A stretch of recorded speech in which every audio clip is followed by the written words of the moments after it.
Back in the 16th century England, a strange new form of entertainment took hold: freak shows. These weren't just displays. They were full-blown spectacles featuring people with rare physical traits, treated as living curiosities. At the time, deformities weren't seen as mere differences.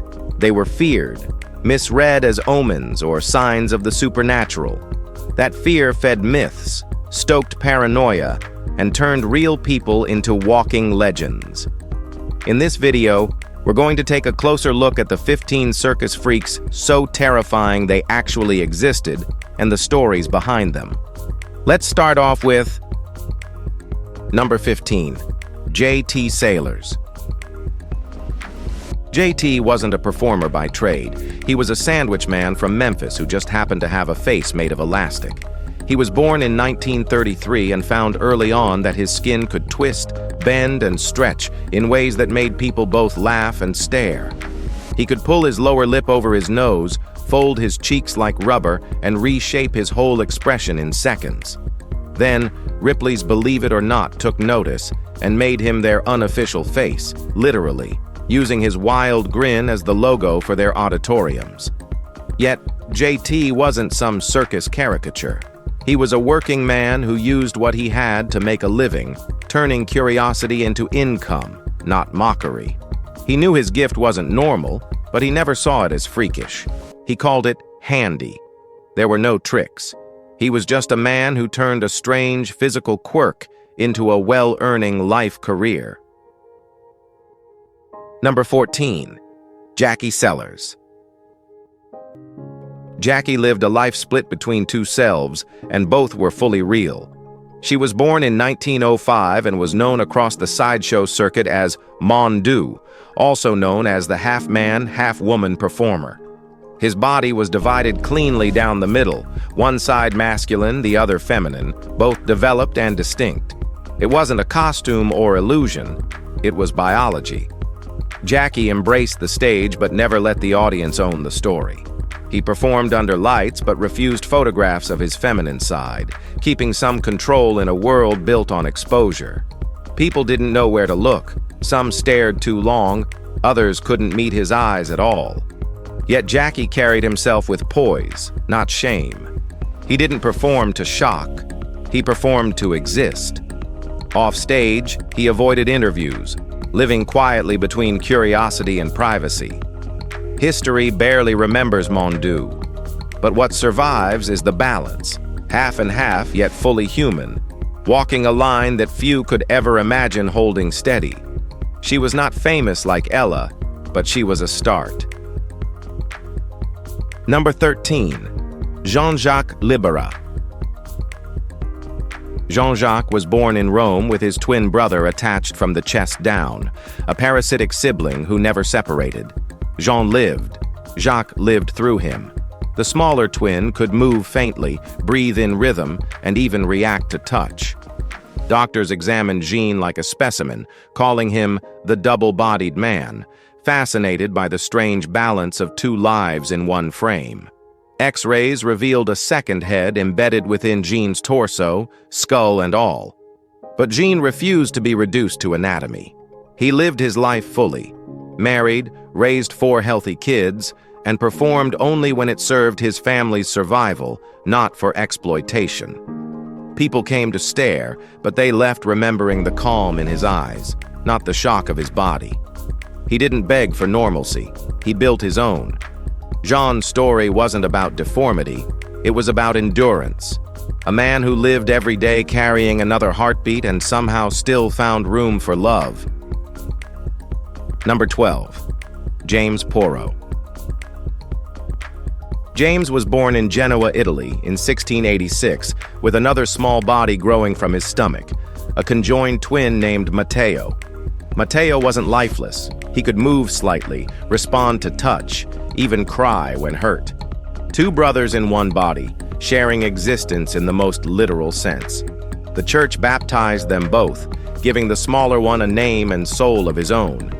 Crowds came to see them, to question whether such a thing could even be human. But their family saw something else.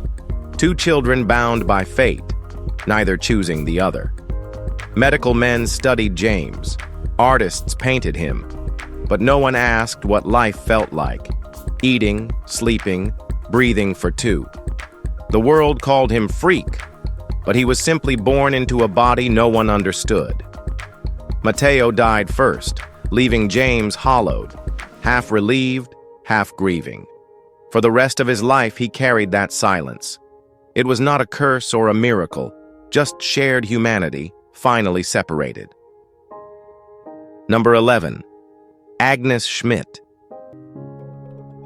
Agnes from Germany came into the world with skin that stretched farther than anyone had ever seen.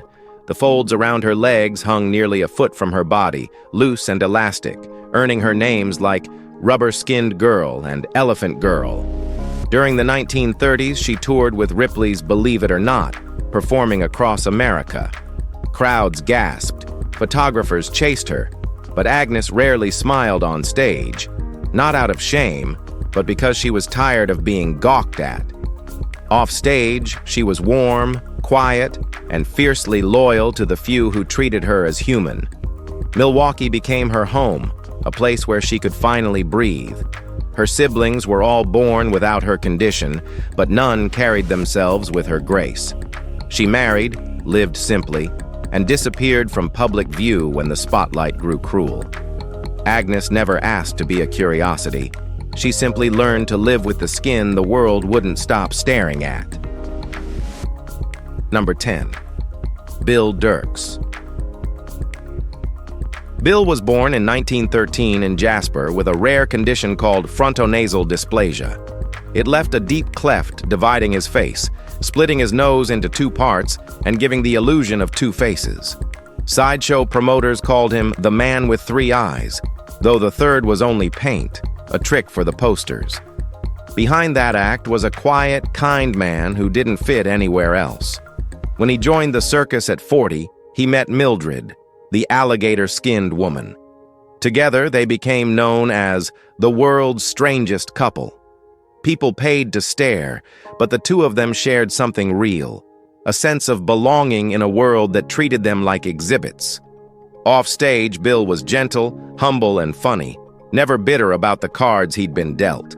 His face may have sold tickets, but his spirit carried peace. He didn't want fame, he just wanted peace. Number 9. Jonathan Bass.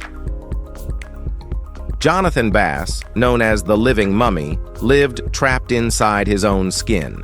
Born before 1828, he lived normally until his late 20s, when his body began to stiffen. Doctors called it ossification, bone forming where muscle should be. By 1848, he could barely move. Within a few years, he couldn't move at all. His joints fused until he became fixed in a seated position, unable to stand, stretch, or even shift in bed. Sideshow promoters saw money where others saw tragedy, and soon Bass became an exhibit. People came to stare at the man who couldn't move, marveling at his endurance like it was performance art. He didn't speak much, but witnesses said he never lost his sense of humor or faith. He died in 1892 when his heart, the last part of him not yet hardened, finally ossified. Jonathan Bass didn't live long, but he endured longer than anyone ever had a right to. Just imagine what life was like for this guy. Number 8. Anato Hayes. Ed Anato. Hayes earned his nickname, the Anatomical Wonder, by doing something that didn't even seem humanly possible. He could draw in his stomach so far it nearly touched his spine. No trick, no illusion, just an uncanny control over every muscle in his body. On stage, he'd remove his shirt, breathe deeply, and audiences would gasp as his midsection seemed to vanish into itself. The act bordered on grotesque, but Ed treated it like craft. Offstage, he was quiet, polite, and humble. His brother, Gene Hayes, performed too, carrying the same name, often confusing posters and promoters alike. Ed's strange ability came from pure anatomy, not deformity, and it fascinated doctors as much as spectators. He knew his body was his tool, and he used it to make a living, not a spectacle. When people laughed, he smiled anyway. For him, performance wasn't exploitation. It was survival through strength and sheer control. Number 7. Arthur Lewes. Arthur had skin that didn't sit tight to his face like it was supposed to. It drooped in folds, heavy and strange, caused by neurofibromatosis. When he stood at Ripley's Auditorium in Chicago in 1933, people didn't know what they were looking at. They saw him, but they didn't see him. He was around 42 when he stood there under the lights, just letting people walk by, stare, pretend they weren't staring. That's what the job was. He wasn't doing tricks or talking to crowds. He was just standing there, existing. You won't find quotes from him. There aren't memoirs, no interviews, no big moments. The last time someone said they saw him was in 1991 on his deathbed, apparently 97 years old. Whether that's true or not, nobody really knows. What's left is a photo of a man with a face no one ever forgot, and a life nobody really tried to understand while he was living it. Number 6. Carl Unthan. Carl didn't have arms. Born in 1848 in East Prussia, his parents didn't raise him to be pitied. His father made him learn to do everything with his legs, not because it was inspirational, just because that's what you had to do. He could write, dress, play cards, and eventually he learned to play violin. Not as a trick. He actually played. He toured. He got good. One time he played in Vienna for Johann Strauss, and nobody in the room rolled their eyes. By then, people weren't treating him like a freak. He was a musician. During the First World War, he visited wounded soldiers to show them what life looked like after limb loss. He didn't lecture. He just showed up and used his feet like they were hands. He died in 1928 at 80, not poor, not hidden. His biography came out years later. It was called The Armless Fiddler. He probably would have hated that title. Number 5. Joe the Leopard Boy. A.E. Bishel never got to be anonymous. His skin carried the marks of leukoderma, white patches across his body that formed leopard-like spots. That was all the world needed to turn him into a showpiece. Promoted as Joe the Leopard Boy, he spent most of his life in dime museums, on raised stages, behind red curtains. People are paid to point. There are no interviews, journals, or real records of what Joe wanted. Just a stage name and a job he never chose. In 1909, while backstage at a show, he fell through a trapdoor and died on impact. He was 40. His death was a side note in a time that never stopped to ask who the performer really was. He was sold as a spectacle, but lived as a man. Quiet, invisible, the second the curtain dropped. The world saw only skin. Joe's life reminds us how easy it is to confuse a human being with a headline. Number 4. Chang Tzu-ping. Chang Tzu-ping's life was defined by a face he never asked for. Born in China with a parasitic twin fused to the right side of his head, he had 2 mouths, 2 sets of teeth, and the faint outlines of eyes and a scalp. When he opened his main mouth, the smaller one moved too, echoing his every motion. Locals whispered, called him cursed, divine, or both. Doctors from across the world came to study him, labeling him Two-Faced Chang, as if his name alone wasn't enough. In his 40s, surgeons operated, removing the undeveloped twin. The procedure worked, but it didn't erase the years of being stared at like an exhibit. Afterward, Chang returned to his village. No spotlight, no fanfare, just peace. He lived out his remaining years quietly, free from the mirror that had haunted him all his life. His story isn't horror, it's survival. Chang didn't hide from his reflection. He reclaimed it and called it normal. Number 3. Mademoiselle Gabrielle. Mademoiselle Gabrielle was born in 1884 in Basel, Switzerland, with no legs. People called her the living half-lady. That's what the sign said, at least. She first got attention at the Paris Exposition in 1900, sitting in a chair, calm as ever, while people lined up to gawk. Not much to the act, really. She talked, she smiled. She wore gowns that were cut neat and proper around her lower body, which ended just below the waist. By 1914, she'd moved to America, worked for Ringling Brothers, showed up at Coney Island. Same thing, different crowd. Somewhere along the way, she got rich. Not superstar rich, but rich enough that she didn't have to perform anymore. She married twice, then vanished.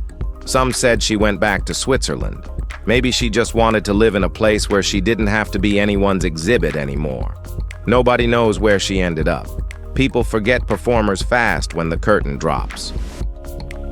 Number 2, the sacred hairy family of Burma. They weren't monsters, myths, or exhibits. They were family. It started with Shi Myong, born in 1796, covered head to toe in thick hair from a condition called hypertrichosis. The king of Ava took him in, not to honor him, but to display him. Shi Myong remained kind, soft-spoken, and intelligent, even when treated like a possession. His daughter, Mafun, inherited the condition, then her children. The world didn't bother with their names. It just labeled them the sacred hairy family of Burma and passed them from palace halls to medical journals to circus tents. In 1885, when Britain colonized Burma, they fled. No maps, just instinct and luck. They made it to England and ended up on tour with Barnum by 1888. The crowd stared at Fur, never seeing the minds behind the faces. Eventually, they vanished from records. There is no closure, just one faded photo of a family who never had a choice. Their story wasn't strange. It was stolen. Number 1, the Lapland Giantess. Christina Larsdottir stood nearly 6'6", an unmatched height for a woman in 1830s Europe. Born in Sweden in 1819, she turned heads wherever she walked. Stockholm treated her like a walking monument. She met royalty, performed for nobles, and traveled across Europe. People questioned her gender, her biology, her everything, but Christina never flinched. Medical exams confirmed what she already knew. She was a woman, just different. She wasn't naive to how the world saw her. She charged admission, cleared her family's debts, bought land, and spoke several languages. That height made her visible, but her mind made her unstoppable. In 1854, a snowstorm left her injured, and infection claimed her life at 35.